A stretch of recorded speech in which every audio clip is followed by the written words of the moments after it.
Bonjour Luce Bernard. Bonjour tout le monde. Je sais, c'est le foot qui a gagné. Bonjour Antoine Janton. Salut Philippe, bonjour à toutes et à tous. Au sommaire de votre journal des médias. Une initiative rarissime à la télé, un rassemblement de soutien au seul otage français, un journaliste enlevé au Mali il y a 2 mois, et puis le déploiement de la plateforme TV5 Monde Plus, un nouveau pays accessible dès demain. Mais d'abord, les audiences avec vous Louise, qu'ont regardé les Français hier soir? Eh bien le foot, 7 100 000 téléspectateurs, 31,7% de part d'audience devant M6.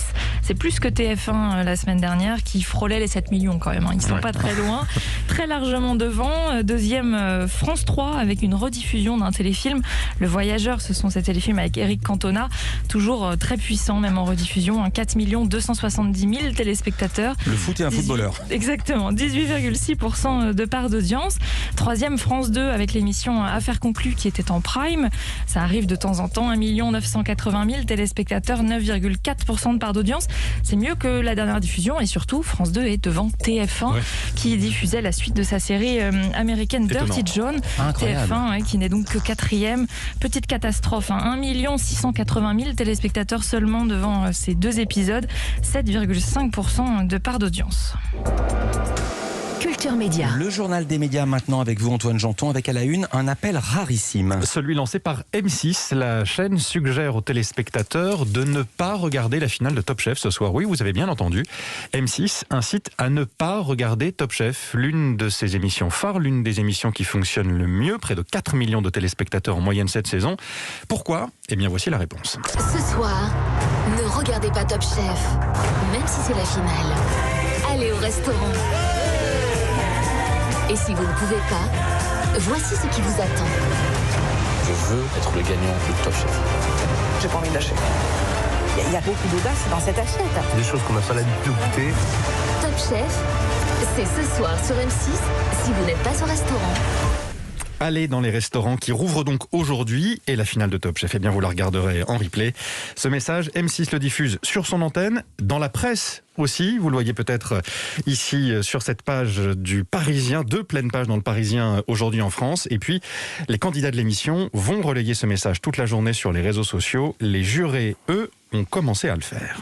Ce soir, ne regardez pas Top Chef, d'accord ? Bon, vous l'avez compris, ce soir, l'important, c'est pas forcément de regarder Top Chef. Allez au restaurant. Ce soir, vous allez tous au restaurant. Les restaurants se préparent depuis des mois pour vous accueillir et vous faire passer des moments formidables. Ce soir, place au goût, place aux saveurs, place au restaurant. Hélène Darroze, Michel Saran, Paul Perret et Philippe Etchebest sur Facebook, les 4 jurés de Top Chef qui se sont tous battus pour soutenir les restaurateurs pendant les différents confinements. Un combat que la direction d'M6 explique donc vouloir soutenir avec cette initiative. Et Hélène Darroze et Philippe Etchebest qui seront nos invités dans une petite demi-heure. Dans l'actualité des médias également, 2 rassemblements de soutien à Olivier Dubois. Olivier Dubois, journaliste, correspondant de Libération, du Point et de Jeune Afrique au Mali. Cela fait 2 mois maintenant qu'il a été enlevé dans le nord du pays par un groupe djihadiste affilié à Al-Qaïda. 2 mois qu'on en parle peu, voire pas. C'est pour ne pas l'oublier, lui, le seul Français retenu en otage dans le monde, que 2 manifestations ont été organisées hier. L'une à Bamako, l'autre à Paris, à laquelle vous vous êtes rendu, Louise Bernard. C'était place de la République et les prises de parole ont été nombreuses. Oui, devant une petite centaine de personnes et des banderoles Free Olivier Dubois, libéré Olivier Dubois. Des prises de parole courtes, mais non sans émotion, notamment celle de ses proches, sa sœur et un ami qui ont rappelé leur amour, leur affection pour Olivier Dubois. Leur mobilisation aussi souvent dans l'ombre, loin des médias, pour tenter de le ramener auprès de sa famille, de ses 2 enfants. Il y a aussi eu des prises de parole de ses employeurs, Libération, Le Point, Jeune Afrique, vous les citiez Antoine, pour rappeler le travail essentiel d'un correspondant. Discours également de Christophe Deloire, le secrétaire général de Reporters sans frontières. C'est cette ONG qui organisait le rassemblement. Rassemblement essentiel pour rappeler l'importance de la liberté de la presse, m'a-t-il dit, mais surtout pour envoyer des messages de soutien à Olivier Dubois. Nous n'avons pas de nouvelles d'Olivier Dubois depuis le jour de sa disparition, à part une vidéo de 21 secondes. Mais nous espérons qu'il aura des nouvelles de nous aujourd'hui. C'est-à-dire qu'il sera au courant de ce qui s'est passé à Paris et à Bamako, de cette mobilisation en sa faveur.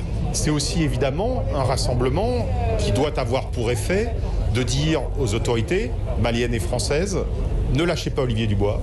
La France soutient toujours ses ressortissants lorsqu'ils sont otages, journalistes ou pas. Ça doit être le cas pour Olivier Dubois.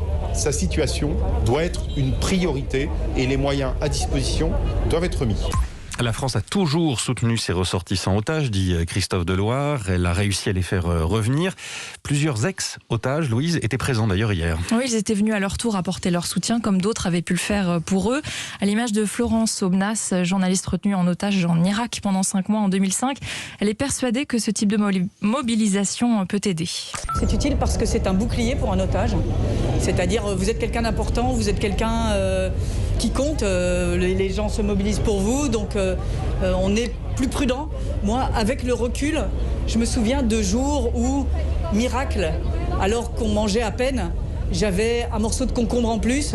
Et c'était les jours où il y avait eu quelque chose, je ne le savais pas à l'époque. Je crois beaucoup à la mobilisation, je crois beaucoup à la médiatisation. Ça m'émeut énormément d'être sur cette place de la République en particulier, où je sais que d'autres personnes se sont mobilisées pour moi.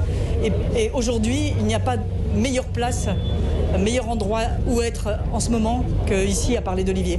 Voilà, Florence Aubenas présente hier place de la République pour ce rassemblement de soutien à Olivier Dubois, retenu en otage au Mali depuis près de 2 mois. Merci Louise.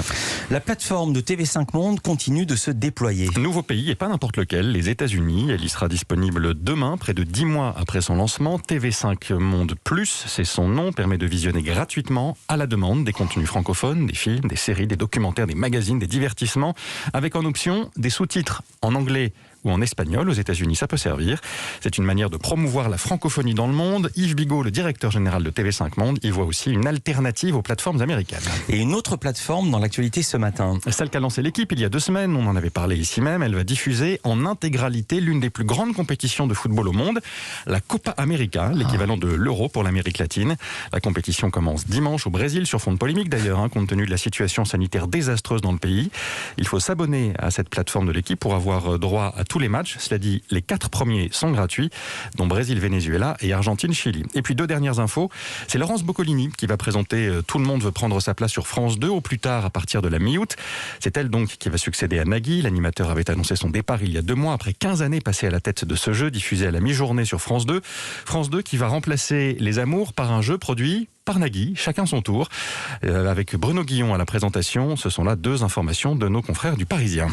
Toutes ces infos, vous pouvez les retrouver avec d'autres évidemment dans la newsletter média d'Europe 1. C'est gratuit, il suffit de s'inscrire sur europe1.fr. Merci Antoine Janton, merci Louise Bernard. À demain pour un nouveau journal des médias et les audiences. Il n'y aura pas de foot demain.